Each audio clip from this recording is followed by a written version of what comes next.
بسم اللہ الرحمن الرحیم۔ شب برات کی فضیلت۔ نحمدہ ونصلی علی رسولہ الکریم، اما بعد فاعوذ باللہ من الشیطان الرجیم، بسم اللہ الرحمن الرحیم۔ والفجر ولیال عشر والشفع والوتر واللیل اذا یسر هل فی ذلک قسم لذی حجر، صدق اللہ العظیم۔ میرے قابل احترام عزیزوں اور دوستوں، چونکہ آئندہ اتوار شب برات آنے والی ہے تو مناسب معلوم ہوتا ہے کہ شب برات سے متعلق نبی کریم صلی اللہ علیہ وسلم کے جو ارشادات ہیں ان کا خلاصہ بیان کر دیا جائے، تاکہ ہم اس مبارک رات کی اہمیت کو سمجھیں اور پھر اللہ تبارک و تعالیٰ اپنے فضل و کرم سے ہم کو یہ بابرکت رات نصیب فرمائے اور ہم زیادہ سے زیادہ اس رات میں عبادت کر کے، ذکر کر کے، تلاوت کر کے اور نوافل پڑھ کر اللہ تبارک و تعالیٰ کی رضا حاصل کرنے کی کوشش کریں، اور جو اجر و ثواب اس مبارک رات میں اللہ تبارک و تعالیٰ کی جانب سے دیے جانے کا وعدہ کیا گیا ہے اس کے حاصل کرنے کی کوشش فرمائیں۔ اللہ تبارک و تعالیٰ اپنی رحمت سے ہم سب کو توفیق عطا فرمائے۔ تو فرماتے ہیں کہ حضرت معاذ ابن جبل رضی اللہ تعالیٰ عنہ سے روایت ہے کہ نبی اکرم صلی اللہ علیہ وسلم نے فرمایا کہ 5 راتیں برکت والی راتیں ہیں، جو لوگ ان راتوں کو ذکر کے ذریعے، عبادت کے ذریعے زندہ رکھیں گے، یعنی ان راتوں میں بیدار رہیں گے، عبادت کریں گے، نوافل پڑھیں گے، ذکر کریں گے، تسبیح پڑھیں گے، اللہ تبارک و تعالیٰ سے دعائیں مانگیں گے اور دیگر اعمال صالحہ کر کے اس رات کو شب بیداری میں گزاریں گے تو ان کے لیے جنت واجب ہو جائے گی۔ اور فرمایا کہ وہ 5 راتیں یہ ہیں: نمبر 1 8 ذی الحجہ کی رات، نمبر 2 9 ذی الحجہ کی رات، اور نمبر 3 10 ذی الحجہ کی رات یعنی بقرہ عید کی رات، نمبر 4 عید الفطر کی رات، اور نمبر 5 شعبان کی 15ویں رات۔ یہ 5 راتیں مبارک راتیں ہیں۔ جو شخص ان مبارک راتوں میں اللہ تبارک و تعالیٰ کی بارگاہ میں حاضر ہوگا اور ذکر و دعا میں، نوافل اور عبادت میں مصروف ہوگا تو اللہ تبارک و تعالیٰ اس کے اوپر نظر خاص ہوگی اور رحمت خاص ہوگی، اور اللہ تبارک و تعالیٰ اس کے لیے جنتی ہونے کا فیصلہ فرما دیں گے۔ دوسری روایت میں حضرت معاویہ رضی اللہ تعالیٰ عنہ سے مروی ہے کہ نبی کریم صلی اللہ علیہ وسلم نے فرمایا کہ جب شعبان کی 15ویں رات ہوتی ہے تو اللہ تبارک و تعالیٰ اپنی ساری مخلوق کی طرف خاص نظر کرم فرماتے ہیں۔ اللہ تبارک و تعالیٰ ساری مخلوق کو بخش دیتے ہیں سوائے 2 آدمیوں کے۔ 7 بندوں کی بخشش اس رات نہیں ہوتی، اور دوسری روایت میں ہے کہ 5 آدمیوں کا ذکر ہے۔ دونوں حدیثوں کو ملاؤ تو حاصل یہ نکلے گا کہ سوائے 7 آدمیوں کے باقی سارے مخلوق کی اللہ تبارک و تعالیٰ مغفرت فرما دیتے ہیں۔ وہ 7 آدمی ایسے بد نصیب ہیں اور وہ ایسے سنگین گناہ کے اندر مبتلا ہیں کہ وہ اس مغفرت اور بخشش کے موسم بہار میں بھی اللہ تبارک و تعالیٰ کی رحمت خاص سے محروم ہو جاتے ہیں۔ تو فرماتے ہیں کہ پہلا مشرک جس کی بخشش نہیں ہوتی، تو ان 7 آدمیوں میں سے ایک وہ آدمی ہے جو العیاذ باللہ اللہ تبارک و تعالیٰ کی ذات و صفات میں کسی اور کو شریک کرتا ہے، جس کو مشرک کہا جاتا ہے۔ خدا نخواستہ جو آدمی شرک کے گناہ عظیم میں مبتلا ہے وہ اس رات میں بخشا نہیں جائے گا۔ اس کا مطلب یہ ہے کہ جتنے بھی کفار اور مشرکین ہیں وہ سارے کے سارے اللہ تبارک و تعالیٰ کی اس رحمت خاص سے محروم ہو جاتے ہیں۔ بعض مسلمان بھی ایسے شرک یا اعمال میں مبتلا ہو جاتے ہیں، جیسے وہ لوگ جو بزرگوں کے مزاروں پر جاتے ہیں، ان مزاروں پر جا کر ان بزرگوں کی قبر پر سجدہ کرتے ہیں، رکوع کرتے ہیں اور ان سے براہ راست مانگتے ہیں، اور اس بزرگ سے براہ راست مخاطب ہو کر کہتے ہیں کہ ہمیں بیٹا دیجیے، ہمیں روزی دیجیے، ہماری فلاں مشکل حل کر دیجیے، ہمارا فلاں فلاں کام ہو جائے، اور ان کی منتیں مانتے ہیں، ان پر چڑھاوے چڑھاتے ہیں، اور پھر ان سے براہ راست کہتے ہیں کہ آپ نے ہماری بگڑی بنا دی تو ہم آپ کے مزار پر چادر یا دیگ چڑھائیں گے، اگر آپ نے میرا فلاں کام کر دیا تو میں مزار کے مجاورین کی دعوت کروں گا۔ اللہ پاک سے نہیں مانگتے، کیونکہ اللہ تبارک و تعالیٰ سے مانگنا اور اس کے وسیلے سے مانگنا تو درست ہے، لیکن وہ نہ تو وسیلے سے مانگتے ہیں اور نہ ہی اللہ تبارک و تعالیٰ سے براہ راست مانگتے ہیں، بلکہ براہ راست ان بزرگوں سے مانگتے ہیں، ان کے مزاروں پر چادر اور چڑھاوا چڑھاتے ہیں۔ ان کے ذہن میں یہ بیٹھا ہوا ہے کہ اللہ تبارک و تعالیٰ ہماری سنتا نہیں اور ان کی ٹالتا نہیں، الیاذ باللہ، معاذ اللہ تعالیٰ، قال معاذ اللہ تعالیٰ۔ کتنی بڑی گستاخی ہے، گویا اللہ تبارک و تعالیٰ ان کے سامنے اتنے مجبور ہیں کہ اگر وہ کہہ دے تو کرنی پڑے گی، الیاذ باللہ۔ دونوں باتیں غلط، اور اللہ تبارک و تعالیٰ کی شان میں گستاخی ہے۔ اگر کوئی مسلمان ان کاموں میں مبتلا ہوگا اس کی بھی اس رات میں بخشش نہیں ہوگی۔ دوسرا، کینہ پرور، دوسرا وہ شخص ہے جو کینے کا رکھنے والا ہو، کینہ رکھنے والے بھی اس رات میں اس کی بخشش نہیں ہوگی، اور کینہ رکھنا اپنے دل میں گناہ کبیرہ ہے۔ کینہ اس کو کہتے ہیں انسان کا کسی سے جھگڑا ہو جائے یا لڑائی ہو جائے یا کوئی بھی بڑی بات آپس میں ہو جائے تو اس کو دل میں رکھ لے، کینہ کہتے ہیں۔ کینہ کسے کہتے ہیں؟ بعض دفعہ آدمی بدلہ لینے سے عاجز ہو جاتا ہے، یہ اس وقت ہوتا ہے کہ جب سامنے والا شخص ہم سے زیادہ طاقتور ہو یا صاحب منصب ہو، اب ہم اس کے سامنے عاجز ہیں، ہم زبان نہیں کھول سکتے۔ ایسی صورت میں انسان کا اندر ہی اندر خون کھولتا ہے، اور خون کھولنے سے اس کی بدخواہی دل میں آ جائے، کسی طرح سے اس کا بیڑا غرق ہو جائے، کسی نہ کسی طرح اس کا ایکسیڈنٹ ہو جائے، کسی نہ کسی طرح اس کا جانی یا مالی نقصان ہو جائے، انتقام کا جذبہ پیدا ہوتا ہے۔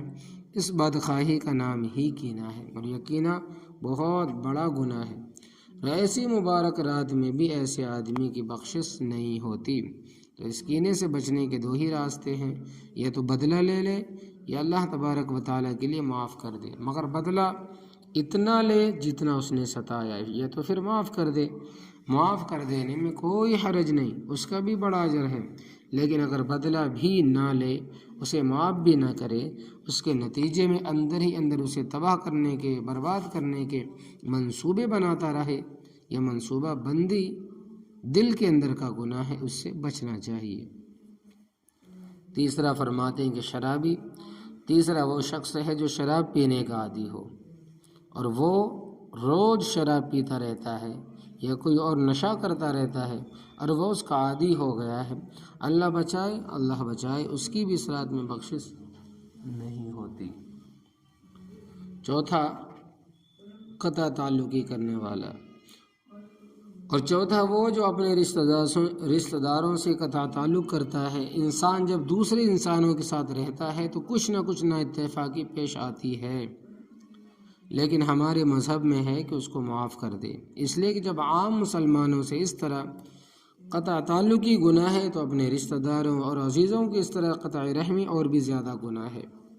لہذا جس کسی سے جھگڑا ہو گیا ہو، سلام کرنا چھوڑ دیا ہو، اس کے اپنے دل سے معاف کر دینا چاہیے اور سلام کرنا شروع کر دینا چاہیے۔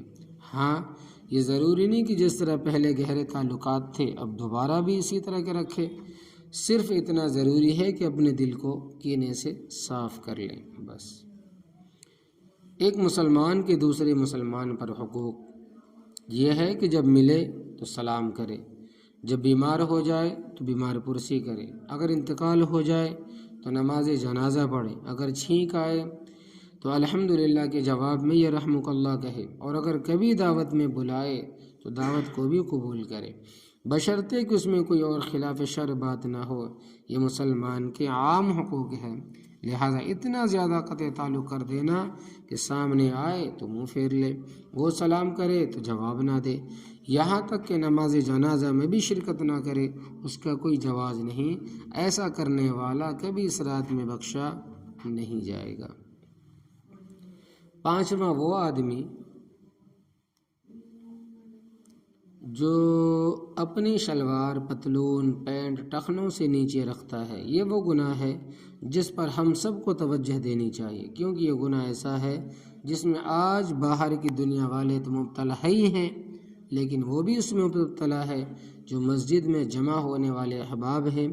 یہ گناہ ایسا ہے کہ جس کو مسلمانوں نے فیشن کے طور پر بھی اپنا لیا، جس کو دیکھو، کوئی نمازی ہو، غیر نمازی، حاجی ہو، غیر حاجی، باشر ہو یا بے شر، اس کی شلوار ٹخنوں سے نیچے نظر آتی ہے۔ اس حدیث میں اول تو صاف بات آ گئی کہ یہ بدترین گناہ ہے، اس گناہ کے کرنے والے کو اس رات میں بخشش نہیں ہوگی، اور دوسری روایت میں بہت ہی ہولناک وعید ہے اس گناہ کے ارتکاب کرنے والے کی۔ خدا کرے ہمارے دل میں وعید آ جائے اور ہم بلا تاخیر اس گناہ سے ہمیشہ کے لیے باز آ جائے۔ ایک روایت میں ہے کہ سرکار دو عالم صلی اللہ علیہ وسلم نے فرمایا کہ 3 آدمی ایسے ہیں کہ قیامت کے دن اللہ تبارک و تعالی نہ ان پر نظر رحمت فرمائیں گے، نہ ان سے ہم کلام ہوں گے، نہ ان کا تذکرہ فرمائیں گے،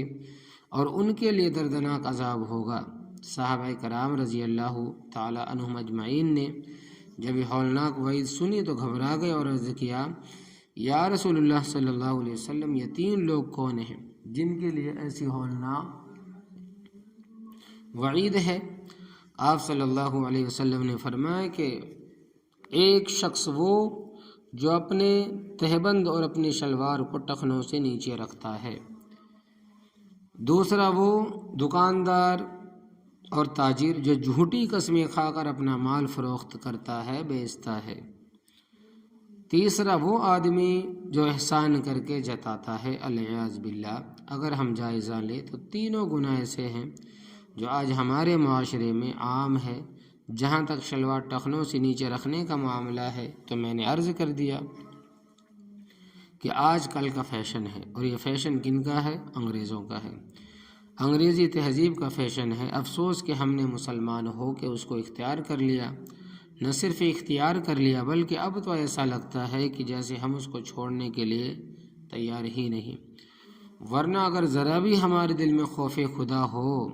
تو ایسی ہولناک وعید سننے کے بعد بھی شلوار ٹخنوں سے نیچے رکھنا کبھی بھی ممکن نہیں۔ بھائیو، معلوم ہوتا ہے کہ گناہ کر کر کے ہمارے دل اتنے پتھر کے ہو گئے ہیں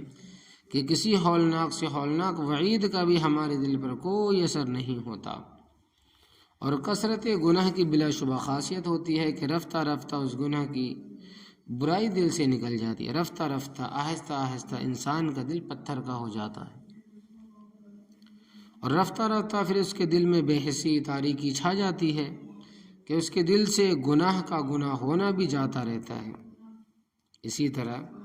احسان کر کے احسان جتانے کا معاملہ بھی عورتوں اور مردوں میں بھی اتنا عام ہے کہ جہاں اس نے ہمارے ساتھ بدسلوکی کی تو ہم نے اس کے ساتھ کیے ہوئے تمام احسان ان کے سامنے کھول دیے کہ ہم نے تمہارے ساتھ یہ کیا،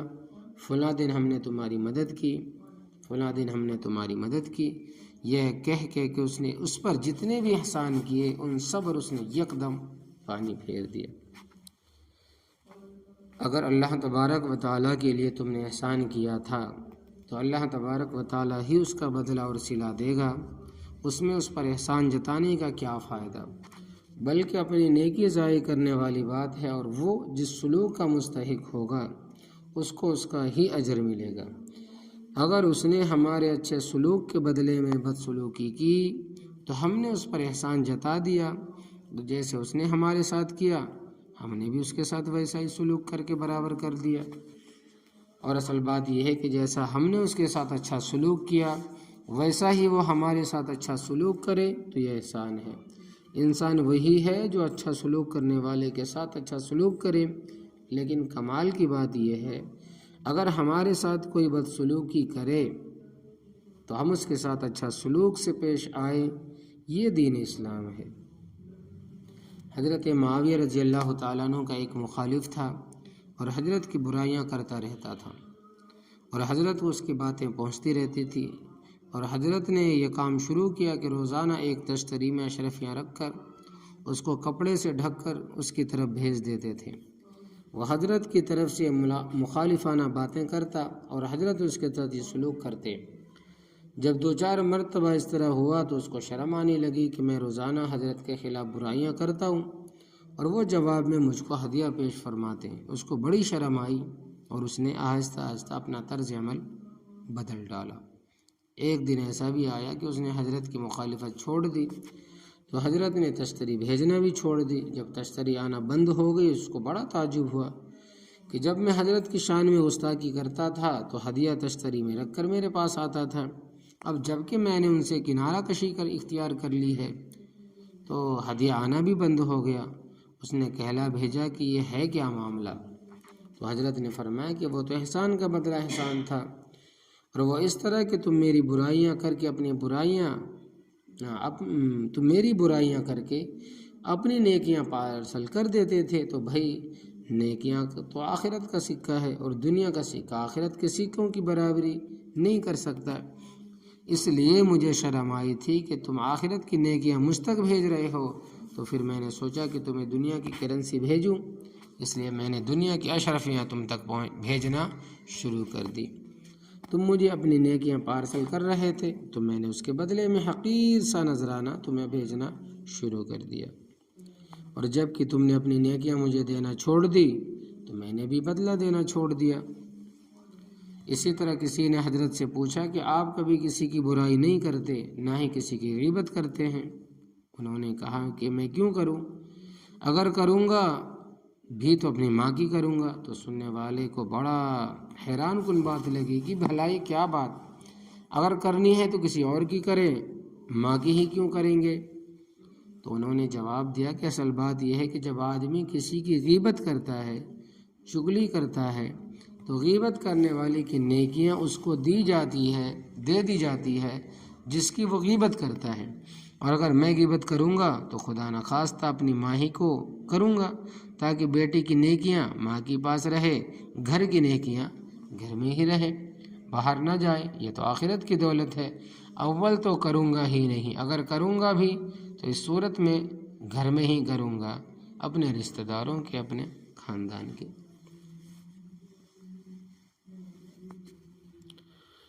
تو فرماتے ہیں کہ اصل احسان تو یہ ہے کہ اگلا بدسلوکی کرے تو ہم اس کے ساتھ اچھا سلوک کریں، یہ کمال کی بات ہے۔ لیکن اگر ہم اس کی بدسلوکی پر بھی اپنا احسان جتاتے ہیں تو اس سے بڑی خسارے والی بات کوئی اور نہیں۔ اس سے احسان بھی کیا اور احسان جتانے کا گناہ بھی گردن پر آ گیا، اور یہ ایسا وبال ہے اور یہ ایسا گناہ ہے کہ اس کے نتیجے میں آدمی شب برات میں بھی اس کی رحمت سے محروم رہ جاتا ہے۔ اور ایسے ہی آج کا دکانداروں کا اصول ہے، جو جتنا زیادہ جھوٹ بولے اور ناپ تول میں کمی بیشی کرے کہ جتنی بھی اس کی جیب کاٹ لے اتنا ہی بڑا دکاندار ہے، اور جو صحیح تول کر سچ بول کر کے دیانتداری کے ساتھ، امانت داری کے ساتھ سودا بیچے وہ اتنا ہی بڑا بیوقوف کہلاتا ہے۔ تو بھائیو، بزرگوں، دوستو، دنیا والوں کے بیوقوف سمجھنے سے کیا کوئی بیوقوف ہو سکتا ہے؟ ساری دنیا والے کسی کو فرشتہ کہیں تو فرشتہ تو نہیں بن سکتا، ساری دنیا والے کسی کو برا کہیں پر وہ برا تو نہیں بن سکتا، جس کو اللہ تبارک و تعالیٰ اچھا کہے اس کو ساری دنیا والے برا کہیں تو بھی وہ برا نہیں ہو سکتا، اور اگر وہ اللہ کے ہاں برا ہے اور ساری دنیا والے اس کی تعریف کریں تو کچھ حاصل نہیں۔ تو بہرحال 3 آدمی ایسے ہیں کہ الیاذ باللہ ان کے لیے ایسی ہولناک وعید ہے کہ اللہ تبارک و تعالیٰ قیامت کے دن ان پر نظر رحمت نہیں فرمائیں گے، اور آپ تو جانتے ہیں کہ وہاں تو اللہ تبارک و تعالیٰ کی نظر رحمت سے ہی کام ہوگا۔ اللہ پاک ان سے ہم کلامی بھی نہیں فرمائیں گے جو ہر مومن کے دل کی آرزو ہے، اور اللہ پاک ان کا تذکرہ بھی نہیں فرمائیں گے۔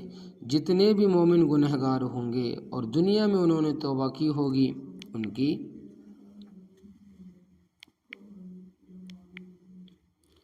ان کو پاک کرنے کے لیے اللہ تبارک و تعالیٰ ان کا تذکرہ بھی فرمائیں گے، ان کی نجاست کے غلاظت کو دور فرما کر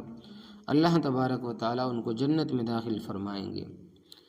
تو حدیث میں واضح طور پر موجود ہے کہ جس کے ٹخنے تہبند شلوار وغیرہ سے چھپے ہوئے ہوں گے اس کے دونوں ٹخنے ماں پیروں کے جہنم میں ڈالے جائیں گے۔ ما اسفل من الکعبین من الازار فی النار، جہنم میں سب سے ہلکا عذاب یہ ہے کہ جہنم سے نکال کر 2 جوتیاں آگ کی اس کو پہنا دی جائیں گی، اور ان جوتیوں کی گرمی کا یہ عالم ہوگا کہ اس کا دماغ اس طرح پک رہا ہوگا جس طرح چولہے پر ہانڈی پکتی ہے۔ یہ جہنم کا سب سے ہلکا عذاب ہے، اللہ حفاظت فرمائے۔ اور یہاں یہ دھوکہ بھی نہیں ہونا چاہیے جو بعض لوگوں کو ہوتا ہے کہ صرف نماز میں جلدی جلدی اپنے شلوار ٹخنے سے اوپر کر لیتے ہیں، نماز میں اپنے پائچے موڑ لیتے ہیں اور بعد میں نیچے کر لیتے ہیں۔ ایسے شخص شب قدر کی مقدس رات میں بخشا نہیں جائے گا۔ اور فرماتے ہیں کہ چھٹا وہ آدمی جو اپنے والدین کی نافرمانی کرے، والدین کو ستانے والا، انہیں تکلیف دینے والا بھی اس مقدس رات میں بخشا نہیں جائے گا۔ اور یہ بھی دیکھیے کہ یہ گناہ آج کل کتنا عام ہے، شاید ہی کوئی گھر ایسا ہو جس میں والدین کا نافرمان نہ ہو۔ آج ہر گھر میں نافرمان اولاد موجود ہے جو طرح طرح سے اپنے والدین کو اذیت دیتی ہے، اور یہ بات برحق ہے۔ اگر والدین کسی کو کسی گناہ کی بات کی اجازت دے تو اس میں ان کی اطاعت جائز نہیں، اور اگر کسی جائز بات کا کہیں تو اس میں ان کی اطاعت جائز ہے۔ ان کو طرح طرح سے ستانا، اذیت دینا اتنا بڑا گناہ، اس کی سزا تو اللہ تبارک و تعالی دنیا میں ہی نقد دے دیتا ہے، اور آخرت میں بھی جو سزا ہوگی وہ تو ہوگی، لیکن دنیا میں بھی اس کی سزا دے دی جاتی ہے۔ اور یہ گناہ ہمارے معاشرے میں عام پایا جاتا ہے، بہت کثرت سے پایا جاتا ہے، اس لیے اس گناہ سے بھی ہمیں بہت اہتمام سے بچنا چاہیے۔ تو والدین تو وہ ہیں جن کے بارے میں حدیث پاک میں آتا ہے کہ اگر کوئی اپنے والدین کی طرف محبت کی نگاہ سے دیکھتا ہے تو اسے مقبول حج کا ثواب ملتا ہے، اگر کوئی 100 مرتبہ نظر ڈالے تو اسے 100 حج کا ثواب ملے گا۔ اللہ کے یہاں تو کمی کسی چیز کی نہیں، کمی تو ہمارے مانگنے میں ہے اور ہمارے عمل کرنے میں ہے، ان کے عطا کرنے میں نہیں۔ ان کی عطا غیر منقطع ہے، ساری دنیا بھی مانگے تب بھی کمی نہیں آئے گی۔ والدین تو جنت کے دروازے ہیں، یہ جہنم کے دروازے، اگر ان کی اطاعت کریں تو جنت کے دروازے ہیں، اگر نافرمانی کریں تو جہنم کے دروازے ہیں۔ اور 7واں آدمی وہ ہے جو کسی کا ناحق قتل کرے، کسی کو قتل کر دے، قتل کرنے والا بھی اس رات میں بخشا نہیں جائے گا۔ بہرحال یہ وہ 7 آدمی ہیں جو اس مقدس رات میں بھی بخشے نہیں جائیں گے۔ جو شخص ان گناہوں میں مبتلا ہوگا وہ اس مقدس رات میں بھی اللہ تبارک و تعالیٰ کی مغفرت عام سے دور ہوگا۔ اور اگر کوئی اس رات کے آنے سے پہلے صدقہ دے دے، توبہ کر لے، اور اس بات کا پکا ارادہ کرے کہ شلوار ٹخنوں سے اوپر رکھے گا، والدین کو راضی کر لے اور ان سے معافی مانگ لے، اور اسی طرح دوسرے گناہوں سے بھی توبہ کر لے اور معافی مانگ لے، تو انشاءاللہ تبارک و تعالیٰ اس کی مغفرت ہو جائے گی، بخشش ہو جائے گی۔ تو مغفرت اس وقت تک نہ ہوگی جب تک وہ ان سے معافی نہ مانگ لے، اور اگر ان میں مبتلا رہے گا اور اسی حال میں یہ مقدس رات آ جائے تو ایسے شخصوں کی مغفرت نہیں کی جائے گی۔ ہمارے دین میں ہر موقع پر اللہ تبارک و تعالیٰ کی طرف سے 2 طرح کے احکامات ملتے ہیں، ایک کرنے کے اور دوسرے بچنے کے۔ جو کرنے کے ہیں ان کو امر کہتے ہیں، اور جو بچنے کے انہیں نواہی کہتے ہیں۔ ہر موقع پر آپ کو یہ 2 چیزیں ملیں گی، اور جب ہم کرنے کے کام بجا لائیں گے اور بچنے کے کاموں سے اپنے آپ کو بچا لیں گے تب اللہ تبارک و تعالیٰ کی رضا حاصل ہوگی۔ اکثر ایسا ہوتا ہے کہ فضائل سننے کے بعد آدمی ان اعمال کو انجام دینے لگتا ہے جن کی فضیلت سنتا ہے، اور بلا شبہ ان اعمال کو انجام دینا باعث اجر ہے، لیکن اس کے ساتھ جو پرہیز بتایا گیا ہے وہ پرہیز نہیں کرتے، اور جن گناہوں سے بچنے کا حکم ہے اس سے نہیں بچتے، تو نتیجہ یہ ہوتا ہے کہ ان کو اللہ تبارک و تعالیٰ کی رضا حاصل نہیں ہوتی، اور جب تک اللہ تبارک و تعالیٰ کی رضا حاصل نہیں ہوگی اس وقت تک کامیابی نہیں ملے گی، اس وقت تک فلاح نہیں ہوگی۔ کامیابی اسی پر موقوف ہے جو کام گناہ ہے ان سے اپنے آپ کو بچائے، اور جو کام کرنے کے ہیں ان کو انجام دے۔ دوسری حدیث میں حضرت عائشہ رضی اللہ تعالیٰ عنہ فرماتی ہیں کہ ایک رات جب میں اٹھی میں نے نبی کریم صلی اللہ علیہ وسلم کو گھر میں نہیں پایا، تو میں آپ صلی اللہ علیہ وسلم کو تلاش کرنے کے لیے گھر سے نکلی اور تلاش کرتے کرتے جنت البقیع میں پہنچی، اور وہاں میں نے نبی کریم صلی اللہ علیہ وسلم کو موجود پایا،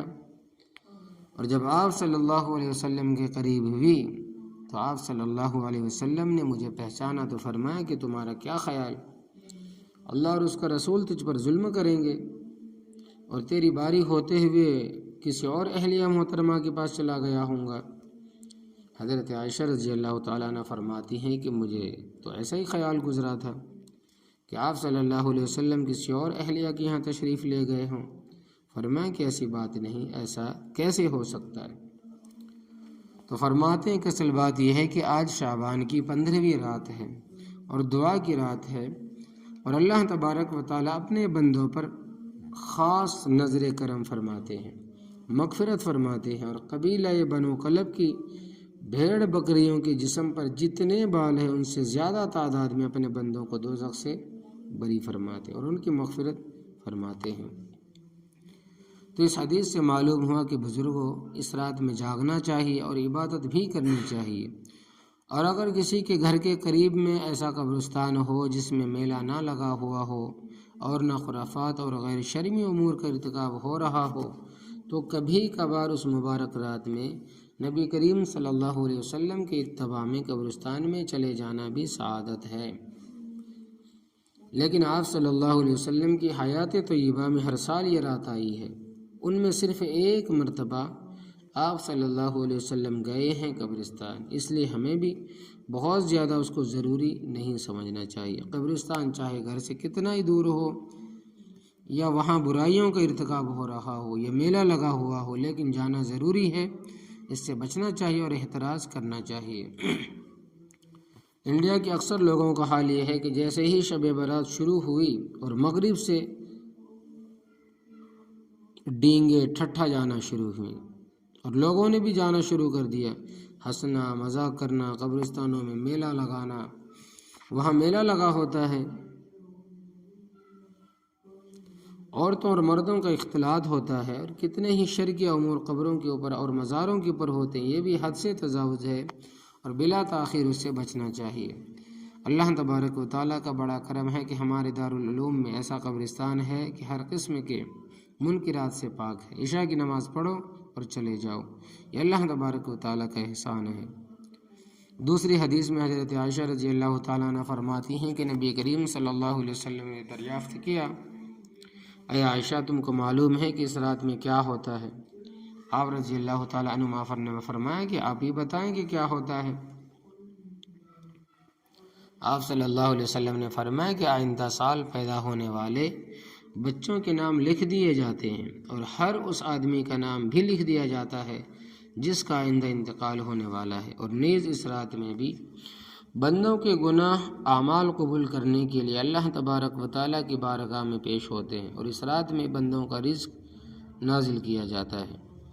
پھر آپ صلی اللہ علیہ وسلم نے فرمایا کہ کوئی شخص بھی اللہ تبارک و تعالیٰ کی رحمت کے بغیر جنت میں نہ جائے گا۔ آپ صلی اللہ علیہ وسلم نے 3 مرتبہ جملہ ارشاد فرمایا۔ اس کے بعد حضرت عائشہ رضی اللہ تعالیٰ عنہ فرماتی ہیں کہ میں نے عرض کیا آپ صلی اللہ علیہ وسلم بھی اللہ کی رحمت کے بغیر جنت میں نہیں جائیں گے؟ آپ صلی اللہ علیہ وسلم نے سر جھکایا، کچھ دیر سکوت فرمایا اور پھر کہا کہ میں بھی اس وقت تک جنت میں نہیں جاؤں گا جب تک اللہ تبارک و تعالیٰ اپنی رحمت نہیں فرمائے گا۔ میں بھی اللہ تبارک و تعالیٰ کی رحمت کے بغیر جنت میں نہ جاؤں گا۔ اس بات کو آپ صلی اللہ علیہ وسلم نے 3 مرتبہ فرمایا۔ تو اللہ تبارک و تعالیٰ کی رحمت نیک کام کرنے سے اور گناہوں سے پرہیز کرنے سے ہوتی ہے۔ جب دونوں باتیں جمع کریں گے تو اللہ تبارک و تعالیٰ کی رحمت اپنی آغوش میں لے لے گی۔ روایت میں ہے کہ حضرت علی رضی اللہ تعالیٰ عنہ سے نبی کریم صلی اللہ علیہ وسلم نے فرمایا کہ جب شعبان کی 15ویں رات ہو تو تم نماز میں کھڑے رہو اور 15ویں رات کو گزار کر صبح کو روزہ رکھو، اور فرمایا کہ اس رات میں مغرب کے وقت سے ہی اللہ تبارک و تعالیٰ کی طرف سے اعلانات کیے جاتے ہیں، کوئی ہے ہم سے بخشش کا مانگنے والا؟ ہم اس کو اپنی بخشش عطا کریں۔ کوئی ہے توبہ کا کرنے والا کہ میں اس کی توبہ کو قبول کروں، ہے کوئی صحت کا مانگنے والا کہ میں اس کو صحت عطا کروں، کوئی ہے روزی کا مانگنے والا کہ میں اس کو روزی عطا کروں۔ یہ اعلانات مغرب سے لے کر صبح صادق تک ہوتے رہتے ہیں۔ اعلانات ویسے ہی ہر روز رات کے آخری حصے میں ہوتے ہیں۔ رات کے آخری حصے میں جب تہجد کا وقت ہوتا ہے اس وقت بھی اللہ تبارک و تعالیٰ کی طرف سے ملائکہ اعلان کرتے ہیں، لیکن اس رات میں تو ملائکہ مغرب سے ہی اعلان شروع کر دیتے ہیں، کیونکہ غروب آفتاب سے ہی یہ رات شروع ہو جاتی ہے۔ تو اس سے ثابت ہوا کہ یہ رات جاگنے کی ہے، عبادت کی ہے، اور صبح کا نفلی روزہ بھی ہے۔ اور اس رات میں محترم بزرگ و دوستو، ہم کو اپنی استعداد کے مطابق عبادت کرنی چاہیے۔ کچھ لوگوں کے اندر مشہور ہے کہ پہلی رکعت میں اتنی مرتبہ قل هو اللہ پڑھیں، دوسری رکعت میں اتنی مرتبہ سورہ اخلاص پڑھیں۔ ایسی کوئی بات ثابت کہیں سے بھی نہیں ہے، اور بغیر ضروری سمجھے اس طرح پڑھ لے تو کوئی حرج بھی نہیں ہے، لیکن ایسا سمجھنا کہ اس طرح پڑھنا چاہیے، اور اس رات میں ان نوافل کے پڑھنے کا یہی طریقہ ہے اور اس طریقے سے پڑھنے کا زیادہ ثواب ہے، تو یہ بالکل منع ہے، بدعت ہے، گمراہی ہے، ضلالت ہے۔ اس سے بچنا بہت زیادہ ضروری ہے۔ اور جس طریقے سے عام نفلیں پڑھتے ہیں اسی طرح نفلیں پڑھنی چاہیے، مگر اس میں قیام، رکوع، سجود لمبے کریں، جتنا بھی لمبا کر سکتے ہو۔ نبی کریم صلی اللہ علیہ وسلم کے نفل نمازوں کے اندر قیام، رکوع، سجود طویل ہوتے تھے، بہت زیادہ لمبے کرتے تھے۔ ہم اسی سنت پر عمل کرتے ہوئے رکوع اور سجدے زیادہ لمبے کریں، رکوع اور سجدے کی تسبیحات بڑھا لیں، ایسے ہی قیام میں قرات بڑھا لیں، نیز قرات کو ٹھہر کر آرام سے پڑھیں تاکہ ہمارے قیام، رکوع اور سجود طویل ہو۔ میں تو یہ عرض کروں گا کہ بھئی تمام حضرات کو یہ گزارش اور عرض ہے، مشورہ بھی ہے کہ مغرب سے لے کر شب برات کی رات میں عشاء تک مسجد میں نفلی اعتکاف کر لیں۔ جہاں اس میں آسانی ہے آپ اوابین پڑھ سکیں گے، وہاں ایک فضیلت یہ ہے کہ مغرب سے لے کر عشاء تک مسجد میں اعتکاف کرنے والا اور کسی سے دنیا کی بات نہ کرنے والا، اس کے لیے اللہ تبارک و تعالی جنت میں ایک محل بنائے گا۔ بس مسجد میں رہے مگر عبادت کرتا رہے، کسی سے باتیں نہ کرے، اور عشاء کے بعد کیا ہی اچھا ہو کہ صلاۃ و تسبیح پڑھ لیں، وہ بھی اسی حدیث سے ثابت ہے۔ اور اس رات میں گناہ سے بچ جائے کہ مغفرت کی رات ہے، اس کے بعد مسجد میں زیادہ اجتماع نہ کرے، نفل عبادت چھپ کر کرنی چاہیے، اس لیے مساجد میں اکٹھے ہو کر عبادت کرنا بھی ثابت نہیں، اس کا گھر میں اہتمام کرنا چاہیے، اور گھروں میں اپنے بچوں کو بٹھانا چاہیے اور ان کو بھی انعام کی ترغیب دے کر ان سے تسبیحات پڑھانی چاہیے۔ سبحان اللہ، الحمدللہ، اللہ اکبر، لا الہ الا اللہ۔ سارے گھر والے بیٹھ جائیں اور سب اپنے ہاتھ میں تسبیح لے لیں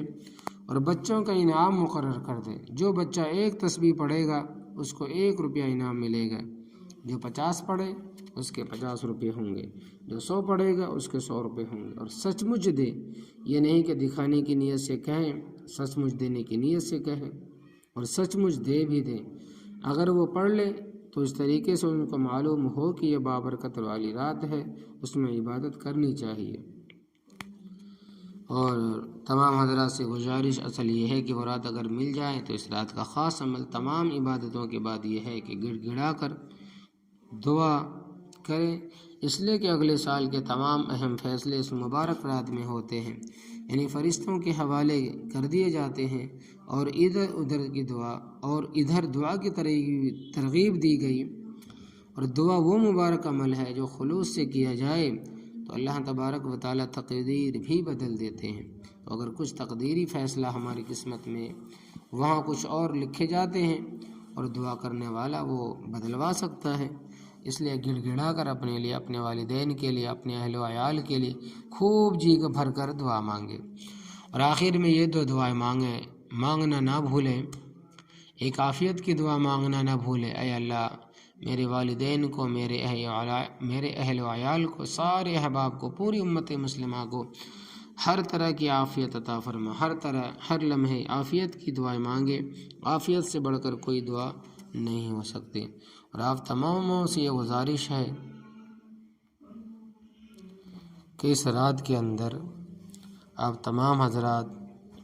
ملک فلسطین کے لیے، وہاں کی ماں اور بہنوں کے لیے، وہاں کے جو رہائش لوگ ہیں ان کے لیے دعا مانگے، کیونکہ یہ جو ناصور اسرائیل ہے انہوں نے بہت پریشان کیا ہوا ہے۔ اللہ تبارک و تعالی فلسطین والوں کی حفاظت عطا فرمائے۔ اپنے مسلمان بھائیوں کے لیے دعا کریں، رو رو کر دعا کرے تاکہ اللہ تبارک و تعالی ان کی حفاظت فرمائے اور اسرائیل کو اللہ تبارک و تعالی نیست و نابود عطا فرمائے، دنیا سے چن چن کر اس دنیا کو پاک عطا فرمائے سے ظالم سے۔ تو دوسری وہ جامع دعا جو نبی کریم صلی اللہ علیہ وسلم سے منقول ہے، جس کا خلاصہ یہ ہے کہ یہ دعا کرے، اس طرح دعا کرے کہ یا اللہ، نبی کریم صلی اللہ علیہ وسلم نے دنیا آخرت کی جتنی بھلائیاں آپ سے مانگی ہے ہمیں عطا فرما دے، جو بھی پناہ مانگی ہے یا اللہ ہم سب کو پناہ دے دے، اور عشاء کی نماز بھی باجماعت تکبیر اولیٰ کے ساتھ ادا کرے۔ اسی طرح فجر کی نماز بھی تکبیر اولیٰ کے ساتھ ادا کریں۔ ساری رات جاگنا ضروری نہیں، جب تھک جائیں تو سو جائیں، لیکن عشاء کی نماز باجماعت اور فجر کی نماز باجماعت پڑھیں۔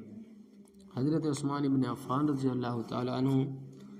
نے فرمایا کہ جو شخص عشاء کی نماز باجماعت ادا کرتا ہے تو اللہ تبارک و تعالیٰ اس کو آدھی رات جاگ کر عبادت کرنے کا ثواب عطا فرماتے ہیں، اور اگر فجر کی نماز باجماعت ادا کرتا ہے تو اللہ تبارک و تعالیٰ اس کو بھی آدھی رات جاگ کر عبادت کرنے کا ثواب عطا فرماتا ہے۔ اسی طرح فجر اور عشاء کی نماز باجماعت ادا کرنے والا ساری رات جاگ کر عبادت کرنے والوں میں لکھ دیا جاتا ہے۔ اس پر عمل کر لیں، اس طریقے سے انشاءاللہ تبارک و تعالی اس رات کی برکتوں اور رحمتوں سے محروم نہیں ہوگی، لیکن ان گناہوں سے بطور خاص بچے جو میں نے عرض کیے ہیں، تاکہ اللہ تبارک و تعالی کی رضائے کاملہ نصیب ہو اور فلاح دارین ہم سب کو نصیب ہو۔ تو فرماتے ہیں کہ ایک پرچہ آیا ہے کہ خواتین اپنے شلوار ٹخنوں سے اوپر کرنے کی عادت بنائے ہوئے ہیں، فیشن بنائے ہوئے ہیں، الٹی گنگا بہنے کی بات ہو گئی۔ مردوں کو حکم تھا شلوار ٹخنوں سے اوپر رکھیں، اور عورتوں کو حکم تھا کہ اپنے ٹخنے چھپا کر رکھیں۔ ان کے ٹخنے سطر کے اندر داخل ہیں، انہیں کھولنا محرم کے سامنے حرام اور ناجائز ہے، مگر افسوس کہ ایسا فیشن چلا کہ مردوں کے انگوٹھے بھی نظر نہ آئے، اس کا بوٹ بھی اتنا ہے کہ ٹخنے سے اوپر چلا جائے۔ موزے کی ایسی سخت پابندی ہے کہ وہ پنڈلی سے اوپر ہو، اس طریقے سے اس کے جسم کا حصہ نظر نہ آئے، اور جن کو حکم تھا کہ ان کا انگوٹھا بھی نظر نہ آنا چاہیے، جب وہ گھر سے باہر نکلے تو موزے پہن کر نکلے۔ ان کو اللہ بچائے، اللہ بچائے، یہ فیشن دے دیا گیا۔ انہوں نے اپنے پورے پیر بھی کھول لیے اور ٹخنے بھی کھول لیے۔ یہ بھی یاد رکھیں کہ یہ سخت گناہ ہے اور سخت ناجائز والے کام ہے۔ تو بیان کا خلاصہ اصل یہ ہے کہ حاصل کلام تو یہ ہے کہ اس رات میں ہم سب گناہوں سے توبہ کریں اور ہر قسم کے گناہوں سے توبہ کر لیں، اور انشاءاللہ تبارک و تعالی اس رات کی برکتوں سے مالا مال ہو جائیں گے۔ دعا: اللہم صلی علی سیدنا محمد وعلی آل سیدنا محمد وبارک وسلم، یا ارحم الراحمین، یا حی یا قیوم برحمتک استغیث۔ یا اللہ ہم سب کی، ہمارے والدین کی، ہمارے اہل و عیال کی، ہمارے سارے اساتذہ کرام کی اور پورے امت مسلمہ کی مغفرت فرما دے۔ جن گناہوں کا تذکرہ ہوا ان گناہوں سے سچے دل کے ساتھ توبہ کرتے ہیں، اور اس کے علاوہ جو گناہ ہمارے ماحول اور معاشرے میں پھیلے ہوئے ہیں ہم سب اس میں مبتلا ہے، یا اللہ ہم کو اور ہم سب مسلمانوں کو اس سے بچنے کی توفیق عطا فرما کر اور اس رات کی برکتوں سے ہم سب کو مالا مال کر دے۔ یا اللہ ہم کو اس رات کی قدر کرنے کی توفیق عطا فرما دے، آمین۔ وآخر دعوانا ان الحمد